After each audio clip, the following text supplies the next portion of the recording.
আসসালামু আলাইকুম। চলে এলাম র্যাপাবিডির পক্ষ থেকে। আজকে নতুন একটা প্রোডাক্ট নিয়ে কথা বলতে। চলে আসুন ভাই।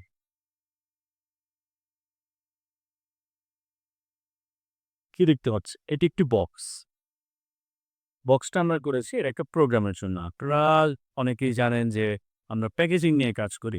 কিন্তু প্যাকেজিং এর বাইরেও আমরা ইভেন্ট রিলেটেড অনেক কিছু নিয়ে কাজ করি। এই বস্তু সম্পর্কে আজকে আমি বলব। বসে কথা বলে। কিছুদিন আগে একজন আপু আমাদেরকে নক করলেন। তার ইভেন্টের জন্য স্মল কোয়ান্টিটির কিছু বক্স লাগবে। তো কোনো প্রিন্ট হবে না। প্রিন্ট ছাড়াই সুইডিশ ম্যাটেরিয়ালস এ এই সুন্দর বক্সটা আমরা করেছি। তো এই বক্সটা মূলত উনি ইউজ করবেন কিছু ফুড আইটেম দেওয়ার জন্য। মানে থাকে না কিছু প্রোগ্রাম যারা নিজেদের জন্য করতে চান অল্প কোয়ান্টিটিতে। এটা চিটাগাং যাবেন। তো এটা যেটা হচ্ছে যে আমরা এটা তৈরি করেছি অনেকে আমাদের কাছ থেকে এর আগে প্রোডাক্ট নিয়েছেন, বক্স নিয়েছেন। তো তাদের একটা কথা থাকে যে আমরা বক্সটা বানিয়ে দেই কিনা। বানিয়ে দিতে পারি। কিছু সময় হচ্ছে গিয়ে বক্স ক্যারি করতে সমস্যা হয়। লাইক বক্সটা বানিয়ে দিলে সেটা আপনার পর্যন্ত পৌঁছাতে সমস্যা হয়ে যাবে। দেন আপু বললেন যে উনি বানায় নিতে পারবেন না। আমাদেরকে বানায় দিতে হবে। তো আমরা কিছু চার্জের বিনিময়ে আমরা এটা বানায় দিলাম। বক্সটা মূলত এরকম থাকে। সেটাকে অ্যাসেম্বলিং করে ১ম এ আপার পার্ট এটা বানাতে হয়।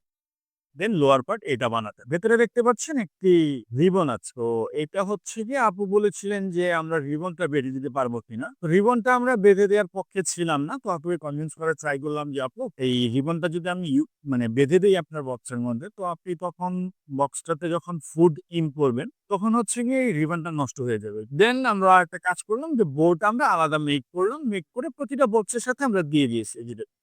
এই বক্সে একটা আছে। আপু হচ্ছে গিয়ে উনার যখন ফুড গুলো মানে দেয়া হয়ে যাবে বক্স, তখন আপু গ্লু গান দিয়ে করে ফেলছে। তো বক্স আমরা এইভাবে ইভেন্টের শুধু বক্স না, ব্যাগ সহ আরো অনেক কিছু করে থাকি। অনেকে ভাবতে পারেন যে কেন আমরা সবাইকে করে দিচ্ছি না, মানে অ্যাসেম্বলিংটা করে দিচ্ছি না বা বক্সটা বানিয়ে দিচ্ছি না। এখন কথা হচ্ছে যে বক্সটা মেক করতে অনেক সময় সাপেক্ষ এবং পরিশ্রমের ব্যাপার। আপনারা এটা আমার ভিডিওর মধ্যে দেখবেন আমি দেখাচ্ছি এবং লোকজন প্রয়োজন হয় যা আমার পক্ষে সাফিসিয়েন্ট না। আপনাদের যদি ইভেন্ট রিলেটেড কোনো কিছু প্রোডাক্ট প্রয়োজন পড়ে আমাদেরকে জানাবেন। অবশ্যই আমরা সাপোর্ট দেওয়ার চেষ্টা করব এবং আরো প্রোডাক্ট সম্পর্কে জানতে আমাদের সাথে থাকুন। ভালো থাকুন, সুস্থ থাকুন এবং জানাবেন অবশ্যই। সালাম আলাইকুম।